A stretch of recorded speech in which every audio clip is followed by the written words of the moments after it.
Hey, welcome to Dog Talk Live.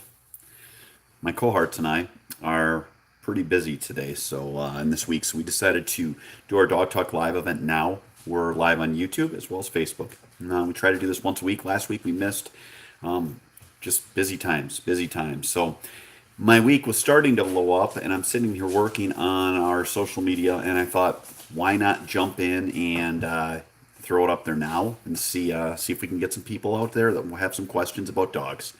Right now, I've got Memphis and Scarlet that are both on to me here because, of course, they don't come near me all day until the point when I'm either on the phone or here doing a Dog Talk Live.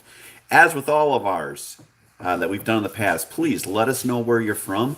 And today we want to know where you're from and what kind of dog you have or the kind of dog that you want. Bring your questions if you have training questions, puppy questions, dog care questions. I might not know the answers to everything. I guarantee I will not know the answers to everything. But Memphis and I are more than happy to give it a whirl. If you also have hunting questions, wow, got two of them at once now. Ow.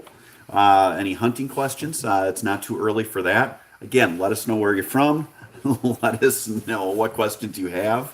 And hopefully we can have a nice half hour today. My name is Jeff Fuller. I am the host of Sporting Dog Adventures TV. I also have my kennel, Soggy Acres Retrievers. All right, let's go with questions. We've got a lab. We've got a lab pit mix. And we're checking in from Pennsylvania and Texas so far. Again, check in. Let us know where you're from. Let us know what kind of dog you have. I've got our kennel. We run about 30 or so Labrador Retrievers. We do about 10 to 12 litters of puppies a year. And we bring in 6 gun dogs for training every month for 6 months, as well as we do obedience training. So this is Scarlett's dilapidated goose. It's one of her favorite toys. She likes it, of course, because it's got a squeaker, which if it gets obnoxious, we're going to take it away from her.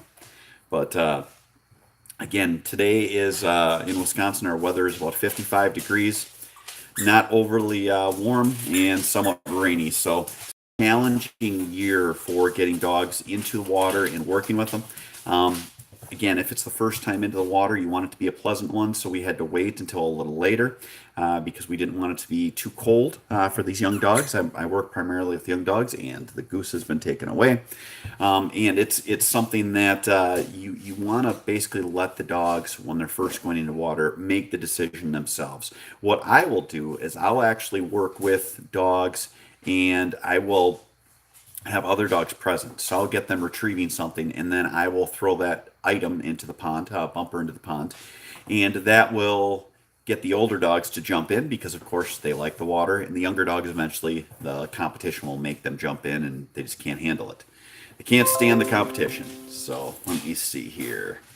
We've got, let's see, we've got Oklahoma, we've got Washington. Let us know if you have questions. Iowa, we got labs, we got GWPs, chocolate labs, golden retriever. Let us know where you're from too, everyone. Round Rock, Texas. We've got Pennsylvania, yellow lab from Pennsylvania. We got a lot of Pennsylvania today. You guys go. Washington. We've got it's always interesting. We usually end up with 3 or 4 countries and probably anywhere from 10 to 20 different states that check in. So the way that we do our dog talk lives, throw questions out there. I'll try to answer them the best that I can. If you have questions you don't want to ask right now, you can email them to me. Hold on a second, I'll put that up. It's sporting. Let's see. Maybe I can get my fingers in the right keys. At Gmail. sportingdogtv at gmail.com. And I cannot type today. It is a struggle. I guess it is actually pretty much a Monday, even though it's Tuesday. But after Memorial Day weekend, we're going to count it as a Monday. So it's not my fault.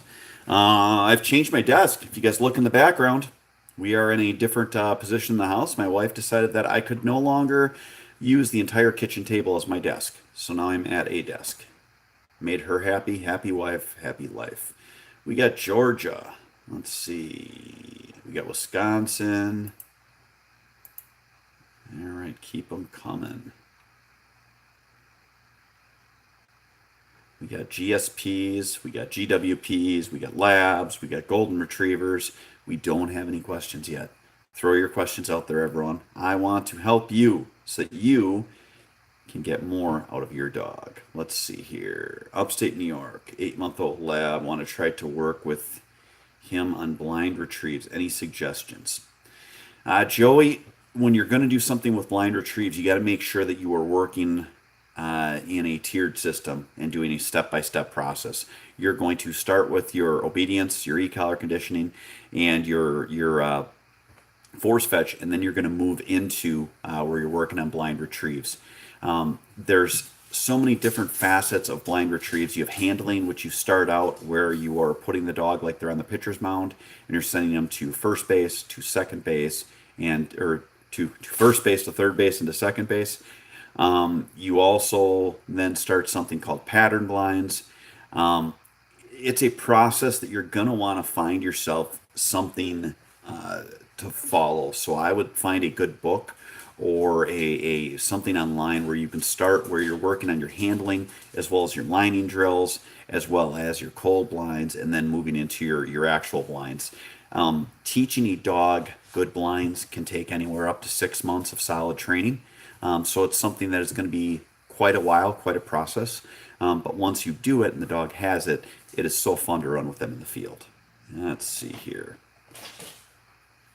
See if I can expand this. Last time I tried.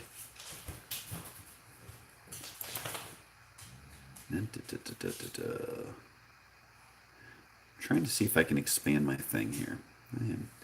All right, we've got blind retrieves. Again, hi from Georgia. Feral dog and you love her. That's awesome. We love dogs. They don't have to be purebred. I've trained some really great dogs that actually weren't purebreds. Trained them blinds, trained them all sorts of things.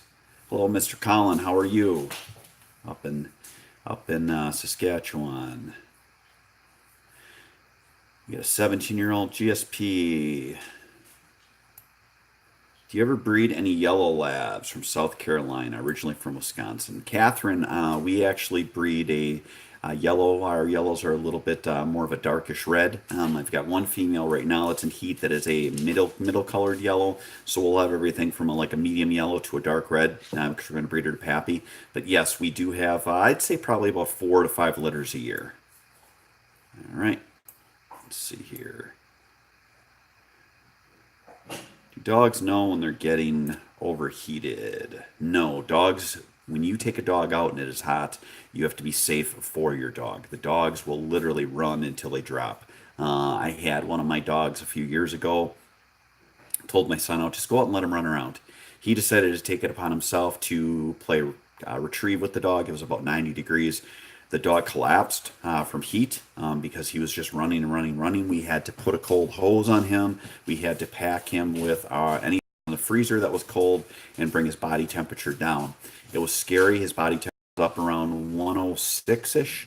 Then it came down and it went too low. So we spent the next about 8 hours working back and forth between cold and hot to get his body temperature to the right level so that he wouldn't have any more medical issues. He ended up being fine.